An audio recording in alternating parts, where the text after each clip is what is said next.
posisi. Jaga posisi cover. Tapi lagi-lagi untuk di patch yang sekarang karena Assassin sedang ramai untuk digunakan. Kayaknya lagi-lagi kita perlu memperhatikan lini belakang. Sehingga even ada flicker sekalipun escape dengan flicker kadang masih tetap bisa dikejar. Respect terhadap Ri Hayabusanya yang kemarin bisa melakukan epic comeback. Ternyata memang harus diperhatikan oleh Wura. Dan itu adalah salah satu petunjuk penting kalau mereka juga sangat membuat boundaries atau respect yang tinggi terhadap dewa ini. Ya, dan band Gatot Kaca loh, jatuhnya emang walaupun Baloyski yang pernah pertama kali memunculkan Gatot Kaca ini, tapi menurut gue emang Mueza ini jadi sosok yang mengerikan loh. Even gak cuma Gatot Kaca, Jauhead mungkin pertama kali kita lihat ada di beberapa tim, tapi yang paling efisien Mueza yang menunjukkan kalau Jauhead startnya itu bukan pakai skill ejector, tapi smart missile-nya, biar nanti junglernya lebih cepat untuk bisa dapetin last hit dari buff-buff. Tapi Povius, hero yang lagi laku banget sekarang, prioritas juga. First pick langsung tanpa ragu. Dan gue ngeliat pick rate yang udah mulai turun juga ya, kayak beberapa hero gold lane yang mulai masuk ke dalam opsi. Roger dari Harit misalkan itu masih jadi opsi sekarang. Iya, dan bahkan tapi akhirnya diambil sama Dewa United Esports. Azura kayaknya sadar deh kalau misalkan memberikan Harit ke Eman juga jadi strong lane kan gold lane-nya. Tapi aku nggak tahu mengapa, aku melihat Harit itu nggak menjadi salah satu power banget yang bisa dilakukan oleh tim-tim yang sekarang ada di MPL. Memang dia ada tier S atau tier A, tapi aku ngelihat chance untuk bisa dibalikin nih keadaan, chance untuk misalnya Harit ini dibekuk itu masih banyak ketimbang hero-hero mid to late. Ya, apalagi kita tahu lah ada hero seperti Harit atau bahkan Lunox sebagai gold lane itu akan sangat mengganggu sekali, dan bahkan saat diamankan Lunox-nya terlebih dahulu oleh Bigetron Alpha langsung karena kebetulan Haritnya udah muncul duluan. Iya ya, match upin Haritnya ya.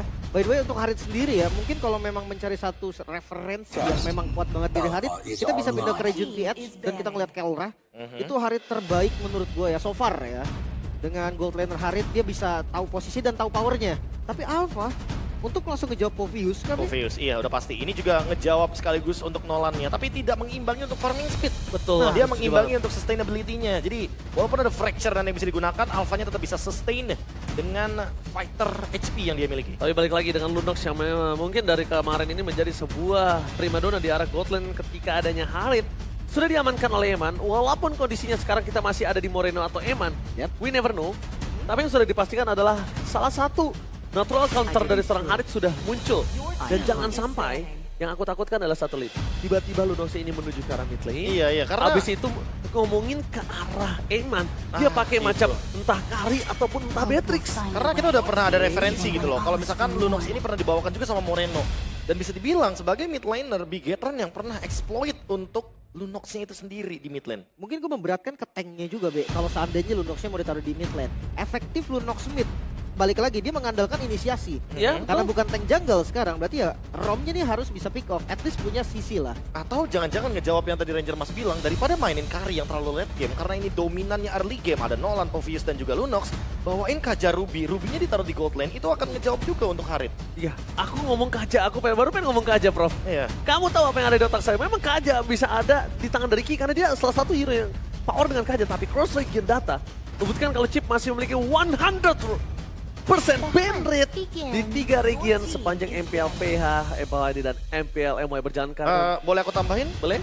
Dan masih akan berjalan sampai 9 kayaknya. Yes, dan karena aku sempat ngelihat untuk hari Rabu besok juga, ini hero yang udah di ban terus aja, sepertinya mendapatkan sedikit adjustment yang tanda kutip buff juga. Iya, dan jujur ya, kalau ngomongin Chip, ini sebenarnya aku suka banget mainin Chip di ranked itu nggak jadi prioritas untuk ban. Karena itu adalah salah satu hero yang sangat mudah digunakan untuk roamer. Enak banget pakai dia. Dan mungkin kalau katakanlah pro player nih, Ci, main rank, dia pasti jarang juga pakai chip menurut gua. Udah karena sulit di screen banget. juga kagak kebuka, di turnamen juga nggak dibuka. Mungkin sesekali dimainkan biar nggak lupa. Tapi balik ke draft lagi nih, ada Ruby ternyata, Be. Yang tadi sudah lo bahas juga, Ruby Gold Lane yang Ruby terbaca Gold Lane. sepertinya. Ya kayaknya ada referensi juga kalau misalkan Lunox-nya ini kan ya nggak selalu untuk jadi gold laner karena Moreno pernah membawakannya. Sehingga untuk Bigetron Alpha kayaknya udah mulai terbaca dari segi strat Ruby Gold Lane-nya. Dan mereka langsung ban terlebih dahulu biar mungkin Harit juga lebih bebas. Tapi menurutku kalau misalkan bandnya langsung menuju spesifik arah Ruby, tidak menutup kemungkinan Lunox-nya beneran di gold lane. Tapi Zaz-nya akan muncul dari kubu Bigetron Alpha. Karena zoning yang begitu mengerikan dari dominator Descent-nya ini kan bisa nge-stop Harit. Zaz atau Aurora? Satu. Zaz. Aku lebih suka Zaz. Kenapa? Pertama dia itu counter Harit. Kedua itu ngebuat Alphanya ini nggak bisa sembarangan masuk. Dan bahkan chance untuk Alphanya bisa kabur dari zona atau area dari Zax itu dia bahkan butuh retribution yang Iya, dipaksa. yang di mana kondisinya retribution itu dibutuhkan untuk objektif. Kontes. Iya. Tapi ketika tim fight ya, menurut gue sekarang jungle udah harus sadar sih, retributionnya harus dibuang banget ketika Harus. untuk lawan Zas. Karena Bener. itu bakal cepet banget hilang. Oh, Zushin. Zushin kayaknya buat jadi jawaban juga kalau Zax. nanti tiba-tiba ada Zask di Iya, sini. ini Makanya- udah jawabannya nih Prof, bener Prof. Oh, atau jangan-jangan kita karena udah ngelihat band Matilda ya di sini, apakah nanti akan ada hero dash lainnya yang bisa dibawakan? Karena untuk melawan Harit menurut gue ya, apalagi ada Zushin, ini hero-hero dash ability yang punya escape juga perlu banget untuk dibawakan sama Bigetron. Atau jangan-jangan ngambil strong line lagi. Gue masih memberatkan ke utility sih. Dia masih kekurangan efek sisi, drop oke banget. Drop yang bisa banget dan give ternyata. Oh, Wow, efek slow dicari. dan juga clear cepat sih jatuhnya ini. Berarti dia ingin bisa gimana caranya Eman free dan dia gimana caranya Super Ken free. Jadi secara tidak langsung Moreno kali ini mungkin tidak menjadi carry utamanya. Iya, Tapi pasti. Moreno menjadi utility professor. Karena team fight mereka mostly close combat. Kita lihat sekarang. Ngomongin Harit sebagai outlander udah terbuka dan kondisi Terisla ini akan menjadi 2 titik yang cukup membingungkan. Siapa yang dia tangkap? Wait.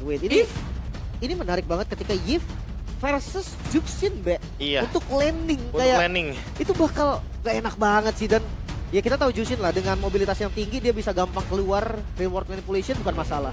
Ya. Drop itemnya juga jangan lupa ya, dia punya Clock of Destiny.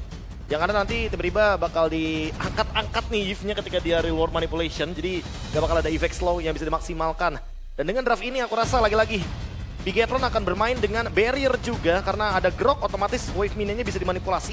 Tinggal gimana caranya nanti untuk teman-teman dari Dewa bisa nge-backup satu sama lain di laningnya. Agar nanti minionnya nggak jadi kerugian atau hilang satu minimal. Cuma hanya 2 hasil di match pertama hari ini.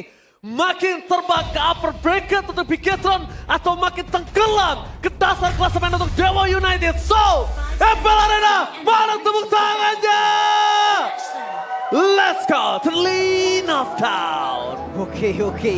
Harus keluar dari zona merah, bisa jadi pressure, tapi bisa jadi semangat juga sih untuk motivasi untuk anak-anak Dewa United sendiri. Early Juxin, kayaknya menurut gue bakal pasrah dulu ya di awal dari Yves-nya juga. Dapetin farming aja sih. Itu cara salah satunya cari level 4 dan baru mainnya di team fight. Ya karena Zushin juga bukan source magic damage satu-satunya kan. Di sini pasti bakal mengandalkan Azura. Mau nggak mau ya, kalau udah biasa lah lebih tepatnya. Kalau misalkan kita ketemu sama Zushin pasti akan ada satu magic lagi. Oke, tapi lihat dengan pressure yang diberikan di arah Cold Lean terhadap sosok seorang Azura dan bahkan kondisi Mueza kali ini dia ada di arah Gold untuk membantu Azura yang terkena pressure habis-habisan. Tapi tandanya ketika ada pressure itu diberikan dan Azura bersama dengan Mueza di arah Gold Lane, ini bahaya untuk seorang Ri yang dia juga butuh cover. Dia juga ngedina ini sih, Master Assassin lebih tepatnya. Karena Harit ketemu Master Assassin Lunox gini gampang banget di solo kill, Ji. Wah, itu bukan gampang lagi nggak sih, Prof? Kita ngomongin gimana caranya Eman ini bisa survive dan untungnya calculate flicker untuk seluruh skill yang diberikan. Eman berhasil untuk bisa mengkalkulasi tersebut. Tapi lihat Superken, dia menunjukkan seorang Mueza. Terlalu sakit, Red bisa tadi dikeluarkan. Dan 1 buah point kill akan didapatkan karena Mueza. Dia tahu dia harus menahan Red 1 buah flickernya supaya di arah Turtle dia punya penalty zone with flicker. Tapi kayak dia bakal kehambat level 4 juga sih sebenarnya Ji, kalau dia tahan flicker kayak tadi. Dan ya, untuk Terisla Rom, gak clear bareng ternyata B. Yang gue pikir itu salah satu power dari Terisla Rom. Iya, dan untuk teamfight 4-nya juga nggak sih? Karena dia bakal jalan bareng terus sama mid laner. Jadi itu power dari Terisla Romer dan ketemu lagi sepertinya. Oke, tapi Superken kali ini harus mundur ke arah belakang. Dia nggak boleh terlalu membuka badan. Ki belum memberikan informasi ada apa aja di sana. Tapi Sourizo yang masih berada di level 3 bakal coba untuk melakukan sedikit cover. Mendinai rotasi yang dilakukan oleh para pasukan dari tim Bigetron Nova. Moreno sudah berada di level 4. Kondisi kali ini tim fight akan berada di tangan Sober. Low, dia mau manipulasi depan. Retribution, a takeover from Superken. Berhasil mendapatkan Retribution dengan sangat baik. Tapi lihat di sana tim fight mereka harus coba untuk menukar dengan the point kill. Ray juga akan menjadi point kill yang sama. Dan double kill tangan dari Sober Loom membuat para pasukan dari tim Dewa. Mereka menjadi kerugian di sini. Hampir mereka untung dengan ada power watch out. Miss, tapi Mueza nowhere to run. Karena jalan untuk pulang Mueza harus termakan di depan sana bersama dengan Case yang kalau dia terus terkena damage diberikan Moreno karena jalan untuk bisa survive dari mid lane. Belum level 4-nya Case dan Mueza menjadi satu faktor penting di Turtle barusan dan keuntungan berganda. Wah, ini Bigetron dia untung banyak banget di Turtle pertama 2000 gold. Ya, poin killnya banyak banget dan 2000 gold lead langsung kayak jadi perbedaan yang signifikan banget. Ya untungnya kalau ngomongin vibes ya, tadi setelah ada adanya tabrakan wall charge yang miss dari Ki, itu terlihat kalau misalkan mungkin teman-teman bisa aku sharing ya. Yes. Eman dan Ki itu ketawa berdua karena emang tadi barusan mereka yang dapetin point kill-nya. Yes, benar banget. Itu dia miss aja mereka bisa mendapatkan keuntungan. Bayangkan, kalau tadi full mereka dapat semua skillnya, itu bakal lebih flawless, rotasi bakal lebih cepat dan nggak terlalu banyak skill yang keluar. Ya menit 3 udah glowing one juga buat Eman. Dia 1 kill, 1 assist. Ini akan membuat Azuranya kesulitan di landing juga. Dan Super Look 1v1 sama Sorizo. Oke, tapi Sampai membuka prime moment. dan itu agak terlalu terburu-buru menurut saya. Terlalu sih. terburu-buru, terlalu untuk greedy, membuka ke Primal Ward yang kondisinya kita nggak tahu apakah ada ganking di arah bottom lane. Ya mungkin teknik ancaman juga lah ya. One and only Lim Kochul, ex Dewa United. Dia tidak bisa memungkiri hatinya masih di Dewa. Siapapun yang dilawan Dewa, apapun yang terjadi, Dewa selalu di hati. Tapi karena memang beberapa poin juga sih dan top lane. Oke, kita lihat dengan full play. Downford dikeluarkan Eman kali ini mencoba untuk bisa bertahan dengan Order Billions. Dia coba untuk menghindari damage juga, tapi Super Ken is coming sebagai eksekutor. Dan bahkan Azura berjalan lagi untuk bisa membantu pergerakan seorang Mueza. Sang eksekutor, a Super Ken is coming. Wah, gue ngeliat ini gak bersinergi banget rotasi dari Dewa. Mereka kayak pecah, ada yang ke bawah, ada yang ke atas dan gak ada poin kill yang bisa mereka secure Itu sekarang. dia, cuma Tapi two man move. Case lagi dan lagi yang akan menjadi point kill. Dengan kondisi kali dengan Purify-nya nggak ada jalan untuk flicker. The Super Ken berhasil mendapatkan early farming dengan hero-nya. Meanwhile di depan sana Sorizo yang hampir saja coba di-follow pick off oleh sang Super Look. Masih coba untuk bisa bertahan dengan flicker yang dia miliki. Dan Super Ken memberikan kembali pressure terhadap sebuah turtle. Membuat Eman makin kuat di depan sana. Bahkan Azura tidak bisa menghentikan pergerakan di serang Eman.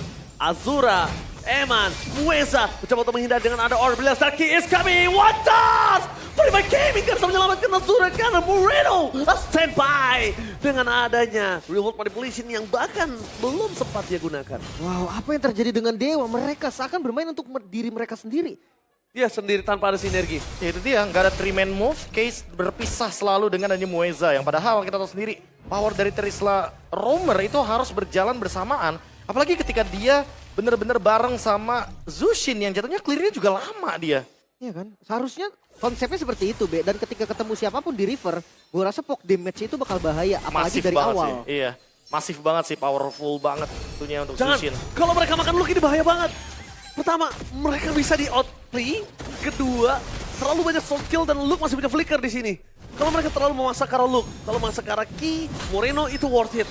Ini berbahaya banget dan untuk para pasukan dari tim Dewa mereka coba bakal dibalikan dengan kondisi yang Luke sudah datang kembali. Dan itu dia, dengan penalty zone, The Waters yang dikeluarkan, sudah ingat di arah belakang, dan Super Luke bersama seorang Case dan Super Kane. Kane, sang eksekutor, berhasil mendapatkan point kill dan bersama dengan Eman, dia ada 2 point kill yang terpisah. Gak ada satupun yang bisa menghentikan early agresif yang diberikan oleh Bigetron. Wah, penalty zone seakan hanya buying time, Be. Bukan counter setup ataupun inisiasi. Iya, ya, benar-benar kayak cuma buying time biar nanti teman-teman Bigetron Alpha bisa melakukan eksekusi yang lebih kejam lagi. 5.000 gold lead. Ini terlalu jauh nggak sih untuk di menit yang ke-6? Bahkan Super Ken-nya udah mulai mainin lane jauh yang menandakan kalau dia akan mendapatkan level yang lebih tinggi juga dibandingkan dengan Ray.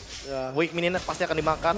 Dan tim fight di top lane tadi itu benar-benar memperkokoh bagaimana kekuatan dari Bigetron Alpha di tim fight turtle selanjutnya. Wah, tapi Prof, ini aku ngeliat dari item Super Ken ini fancy banget. Dia udah ke arah Hunter Strike. Langsung ya. Dia bentar lagi menuju ke arah Blade of Despair. Dan kalau item ketiga ke arah Sky Piercer, wah ini bisa menjadi sebuah pertanda bahaya, pertanda buruk. Walaupun Mueza ataupun ke arah Sorizo yang akan dihadapi Super Ken nantinya. Sebenarnya yang lebih kejam nanti di Lunox sih. Karena Lunox-nya kalau dari yang aku lihat, Eman kayaknya on the way untuk menuju ke line in Truncheon. Itu akan membuat dia makin lebih sakit lagi damage dealt-nya. Jadi dia Udah nyala, selesai dengan adanya turtle bonus juga. Tapi lihat dengan super low fast everybody depan sana bakal coba untuk melakukan sering ada one shot. Ki masih mendapatkan 3 dari permasukan dari tim Dewa. Mereka coba membalikkan kembali ke arah Super Ken. Terus Sharpton masih jauh tapi Eman is coming dengan Order Brilliance yang dimiliki. Dia terlalu besar. Flicker from Moreno. Hampir saja memporak-porandakan mid lane mereka. 3 lane mereka hancur. Trio mid mereka dipatahkan. Trio mid mereka dilucuti banget Super Ken. Astaga, apa yang terjadi? Sampai bahkan ke depan sana membuat para pasukan dari tim Dewa seakan tak berdaya. Ditekuk lututnya, dibuat tak berdaya, dilucuti 3 leadingnya. Bahkan Turret pun gak bisa berhentiin Bigetron sekarang. Zoning yang terlalu ekstrim tadi Azura. Bahkan untuk farming pun susah. Di depannya ada Super Ken yang unggul levelnya terlalu jauh. Ya atau jangan-jangan lagi seperti tadi gitu Victory menunggu bagaimana eksploitasi dari miss movement dari Bigetron Alpha yang bisa mereka maksimalkan, tapi tidak ada miss movement sampai saat ini. Belum ada. Belum lebih tepatnya mungkin. Belum, kita nggak ada yang tahu karena ingat Bigetron ketika setelah menang game pertama dengan cepat biasanya game kedua mereka agak kurang disiplin. Atau jangan-jangan ya mereka udah di-remind gitu loh sama Bachura. Harusnya. Agar mereka Harusnya. tidak bermain iya. dengan permainan yang cukup ekstrim seperti tadi sehingga mereka lebih memilih mundur dan setup ulang, apalagi 30 detik sebelum adanya Lord yang pertama. Lordnya bakal cepet banget untuk dieksekusi. Mereka punya Lunox, mereka juga punya Nolan. Ini damage-nya sangat-sangat cukup sekali. Untuk urusan zoning ada Krok dan juga ada Povius. Gak bakal bisa dihentikan sih, ini dua strong line untuk front line dari Bigetron Alpha juga. Ya, ditambah lagi Super Luke, kita tahu sekarang dengan Radiant Armor yang dimiliki dia makin lebih kuat di kondisi dari tim Dewa. Mereka juga agak cukup kesulitan. Dia juga agak bingung siapa yang harus dia makan, Profesor. Lihat, depannya nggak bisa dimakan. Backline-nya terlalu jauh, Lim. Ya, kayaknya di all in pun nggak Nggak tumbang cukup, sih ini. nggak bakal cukup. Ki pasti selamat juga. Dia ada flicker sekarang ready. Tapi masih mau dikontes terus tuh. Oh enggak, mereka nggak boleh kontes. Mereka harus lepaskan. Mereka harus benerin 9.000 leading management soalnya. mereka. Karena kalau mereka ini kontes, leading management mereka di arah bottom dan di top ini akan menjadi masalah ketika Lordnya sudah didapatkan oleh seorang Super Camp. Free Lord untuk Bigetron. Dan ini bakal semakin memperpanjang mimpi buruk untuk Dewa United. Wah ini mau gimana pun ya, pasti 10.000 gold lead bisa tersentuh sih. Dan Dewa mau nggak mau ya, satu-satunya cara untuk bisa melakukan defense adalah bermain bersama dengan pasif dari base turretnya. Jangan biarkan nanti Bigetron menghancurkan base turretnya. Karena mau gimana pun Bigetron juga agak sedikit berat nih untuk beranjak ke high ground. Tapi setidaknya Bigetron bermain ketika Koet datang dan duduk, Bigetron nggak langsung menang. Waduh. Tuh, selamat datang Koet di FL Arena. Selamat datang. Karena kemarin Koet datang duduk udah langsung menang. Dia bangun lagi ya. Dia bangun belakang lagi. Benar. Tapi kali ini harusnya masih ketahan sedikit ya dari Iya. defensifnya. Ya, Mungkin karena pasif dari base turret ini bakal jadi masalah dan gak ada marksman ya. oke. Itu nggak bisa Kapasitas turret bebas. hero-nya, nggak ada yang bisa ngelakuin basic attack. Karena dari base terakhir dari Dewa. Dan untuk menuju kemenangan lagi-lagi harus men-trigger dari pasif base-nya Sorry, dulu. terperangkap di depan sana. Pocket dia masih akan coba terjadi. Dan bakal retribusi di Salvine. No problem one for this time. Flicker power defensif. Tapi dengan adanya pasif yang telah dikeluarkan oleh para base. Dengan slow push yang mereka lakukan. Target utama mereka adalah base turret. Mereka nggak point kill utamanya, tapi base turret sudah mulai lebih disiplin dibandingkan sebelum ketika mereka agresif sekali. Karena point kill biasanya jadi target utama, tapi Super Ken masuk, tapi Crimson Beacon masih bisa menghindari damage yang diberikan oleh seorang Super Ken. Meanwhile di depan sana, para pasukan dari tim Bigetron mereka menunggu Super Minion di arah top lane, di arah bottom lane sudah bebas masuk dan Super Ken bersama dengan kawan-kawan. Council Gaming telah di tangan mereka. Apakah mereka ingin mencoba melakukan inisiasi? Karena Super Key masih memiliki Watchers bersama dengan flickernya. Ya, Bastard saja yang bakal menjadi tujuan Bigetron juga untuk saat ini. Tidak ada korban dari Disiplin. kedua tim. Tapi Yuki dilempar ke belakang. Oke, Ki dilempar ke belakang itu petanda bahaya. Jangan sampai Watchers dikeluarkan untuk satu-satunya counter dapatkan Case. Purify gak bisa menyelamatkan dirinya. Watchers! Flicker kayaknya! Mereka gila 3. Tepat para pasukan dari tim Dewa United akhirnya bisa mendapatkan sosok dari Super Luke dan juga Kay. Perpasukan dari tim Dewa tersisa Ray, the last man standing. Can you do it? Mampukah Ray mempertahankan base mereka? Terbuka dengan sangat bebas, gak ada yang bisa diselamatkan. Ini bencana! Wiper! Bigetron Alpha! I take the game one! One-sided game. Dewa United dihancurkan di game yang pertama.